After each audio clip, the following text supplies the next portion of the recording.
fɔ san ta ma ko divorce ne b'a fɔ san ta ma de ko annulation de mariage furu kalo wɔɔrɔ n'o furu sara o tɛ annulation de mariage ya bibi na furu caman bɛ sa ka sabuya kɛ kumaɲɔgɔnya baliya ye a daminɛ la furu ɲɔgɔnmaw tun ka di ɲɔgɔn ye wa u tun labɛnnen don fɛn bɛɛ kama walasa k'u ka jɛɲɔgɔnya kisi nka kalo damadɔ kɔfɛ sɔsɔli bɛna don u ni ɲɔgɔn cɛ o bɛ taa laban furusa ma walasa k'o ko kunkun n'u ɲɛɲɛw dɔn maliden dɔw y'u hakilinan di ne tɔgɔ Usmane Ayidara furusa cayali bi o ko ka ca dɛ o est-ce que depuis furu yɛrɛ daminɛ yɔrɔ ninnu a tɛ ka sa ye ne ya e b'a dɔn e tɛ se ka muso min lakuru ni e taar'o ta ka n'o bila so kɔnɔ ko fɔ a ka sɔn i ka fɔta ma a ɲɛ man di dɛ muso ma furu faamu muso ye furu kɛ dɔrɔn changement de domicile bon patience tɛ cɛw fana la cɛw fana fɛrɛ man bon tuguni fo an ka dɔn k'a fɔ adamaden bɛɛ tɛ bɛɛ furu kɛ ɲɔgɔn ye donc i ka ko bɛ kun min na o lajɛ ban a ka ca la a mana gɛlɛya cogo cogo n'o b'aw débrouiller ɲɔgɔn fɛ o ne tɔgɔ Alima ne jamu ye Jara ni ne yɛrɛ kɔni ɲininka manque de confiance parce que ni n'u kɛra ɲɔgɔn fɛ ko nata t'a la fiyewu cɛ ma nata ni muso la muso ma nata cɛ la o furu tɛ se ka kɛ 1 mois 2 mois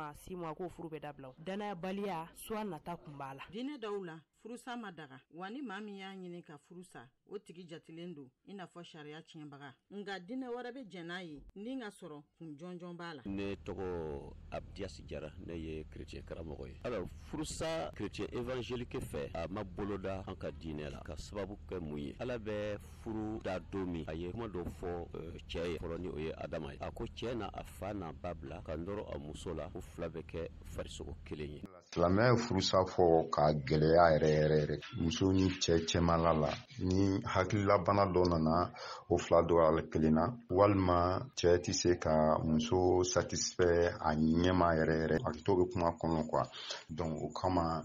ni muso yɛrɛ dɛsɛra a tɛ se ka supporter cogo si la donc furusa bɛ laɲini Mali sariya bɛ mun fɔ furusa kan ne tɔgɔ Garba Traoré sariya sɛbɛn bɛ Mali kɔnɔ n'o ye code des personnes et de la famille o sariya sɛbɛn b'a fɔ ko divorce sugu 3 de bɛ se ka kɛ Mali jamana kɔnɔ divorce sugu fɔlɔ furuɲɔgɔnma 2 ka jɛn n'a ye k'a fɔ an b'a fɛ k'an ka furusa parce que an nɛgɛ bɔra ɲɔgɔn na sariya bɛ furusa daga aw ni ɲɔgɔn cɛ furusa 2nan mun dagalen don furuɲɔgɔnma 2 tɛ yen aw tɛ ka fi ɲɔgɔn kan bilen mais ko dɔw de bɛ na n'a ye bɛɛ bɛ k'i ka par exemple ɲɔgɔnma 1 n'o ye problème sɔrɔ ka taa kaso la ka wagati dɔw kɛ san 2 san 3 n'a kɔnɔnera san damadɔ ni muso ko k'a tɛ se k'a ka absence support sariya bɛ furu bɔ an ni ɲɔgɔn cɛ taa dumuni ni i muso banana i ka se ka furakɛ ni dɛsɛr'o la muso bɛ se ka furusa ɲini ani siyɔrɔ ni furu sara ka ban denmisɛnninw de bɛ tɔɔrɔ fɔlɔ a kɔfɛ Nandi Kuyate furusa kɔlɔlɔ fɔlɔ o ye denw ta ye parce que ne yɛrɛ jɔrɔ la min na hali aw kana furu ka den sɔrɔ o ka fisa aw ka furu tiɲɛna ka denw sama u ni ɲɔgɔn cɛ i b'a sɔrɔ ni furu sara o den de bɛ kɛ u ka kɛlɛkɛlan ye a sen bɛ dɔ bolo a bolo bɛ dɔ bolo donc o bɛ den sama u ni ɲɔgɔn cɛ a bɛ se ka se denmisɛnninw ka kalan kan u ka diɲɛlatigɛ fɛn bɛɛ lajɛlen kan ni tun ye bi gɛrɛn ye min lasera aw ma Abiba Nango Traoré fɛ ka bɔ Bamakɔ VOA Bambara